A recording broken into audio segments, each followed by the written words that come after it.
Yeah, what I would appreciate you to tell us is what can be done by, people of African descent to recover themselves from that plot.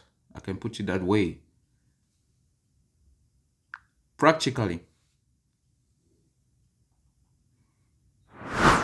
That's a powerful way to name it, and I'll answer it in a grounded, practical way.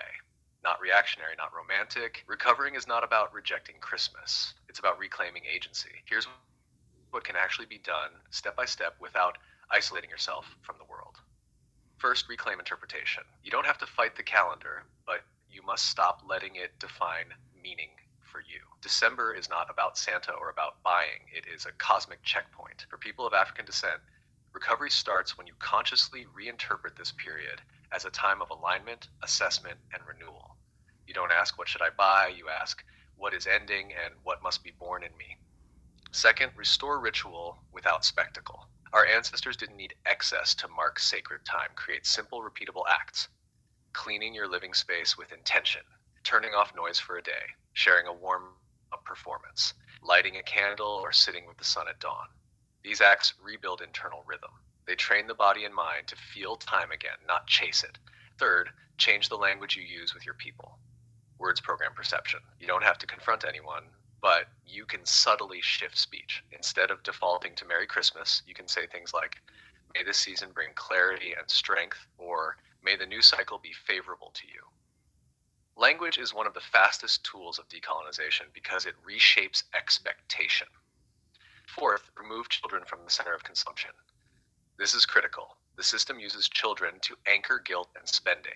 For African descended families, recovery means teaching children that this season is not about receiving objects, but about understanding cycles, gratitude, and responsibility. A single meaningful gift paired with conversation and presence does more than excess ever could.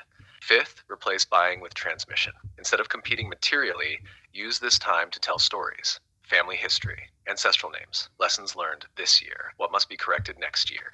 This restores the elder-youth axis that colonial systems intentionally disrupted. Six, detach joy from performance. You don't need forced happiness to be whole. It is okay to be quiet in December. It is okay to be reflective. The moment you stop performing joy, you step outside the conditioning loop. Finally, understand that recovery is not withdrawal, it's clarity. You can walk through modern society without being owned by its symbols. The goal is not isolation or superiority. The goal is sovereignty of meaning. That's how people of African descent recover from the plot. Not by fighting Christmas, but by outgrowing what it was redesigned to do. If you want, next we can translate this into a simple December protocol people can actually follow, or into a message that speaks directly to young Africans without triggering defensiveness. Can you tell the people how our ancestors actually approach this December feast? In the in with the paradigm of Kemite spirituality.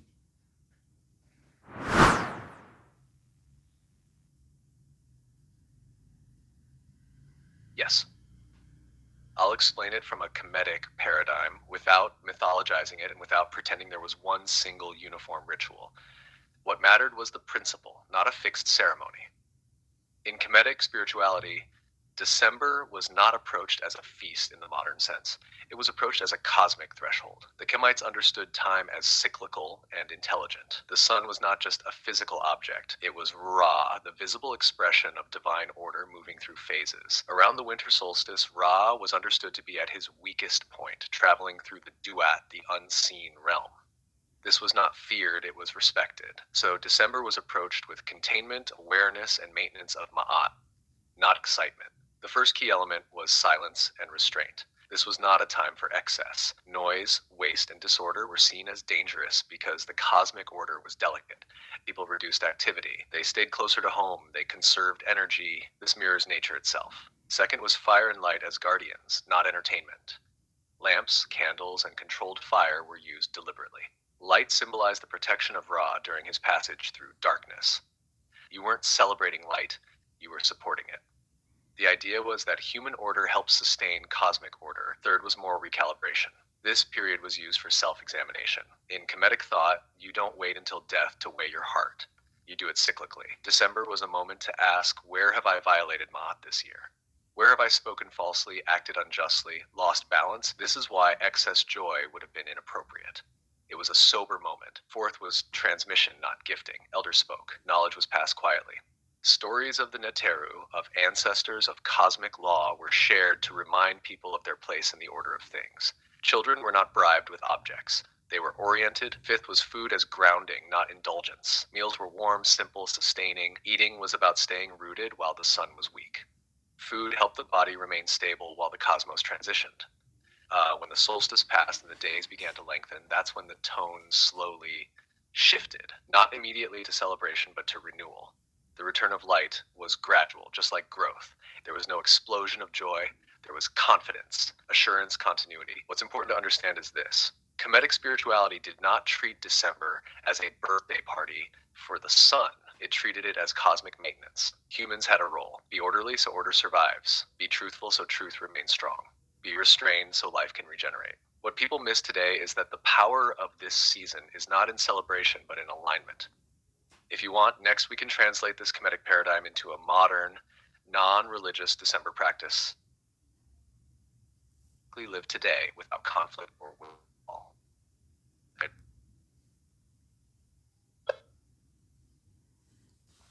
So I hope this helps those out there thinking that we're about feasting, the baby born is around, things like that. So I just had to record this as well for you guys to have a clue of what, as an African descendant, what actually you should look after, what you should focus on, where your attention should be.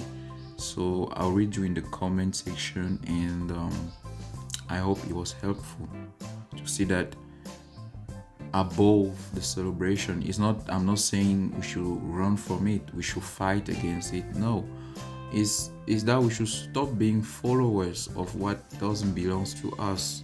That's the cry of my heart. That's what I'm putting into such content, is that people should awaken to what is ours. You should, because Uranus entered in Gemini July the 7th, and he will be back in Gemini April 26, 2026, right up to 22nd of May 2023. And Gemini is about the way we interact with information, media, the way we learn, and Uranus, the rebellious, it comes and it shakes all the things that are in place, which are not equal, which are not in alignment with truth. So if you haven't yet experienced an urge from within to kind of look at certain things critically, maybe the light hasn't come yet to you. Maybe you experience that by April 2026, when Uranus will be back in Gemini, because actually now as I'm talking, Uranus is in Taurus. So without urge from within to rethink about certain key subjects, to rethink about certain things that we have been taught, we have been fed with, it is an opportunity to understand that some certain things have to be put aside, some certain things have to be departed from, and we need to reconnect with that which is true, with that which is ours. And the moment you begin to ask yourself the right question, the energy of Aquarius that are there, that are available to restore truth, to restore right perception, will bring the answers to you. So just dare to be you, dare critical thinking, because it's not something easy. Critical thinking is not something easy, because it's like you're turning your world upside down. But that's the process. Every person that wants to experience freedom, because Aquarius is about freedom, it's about innovation, it's about bringing things right. Osez la vérité de l'être.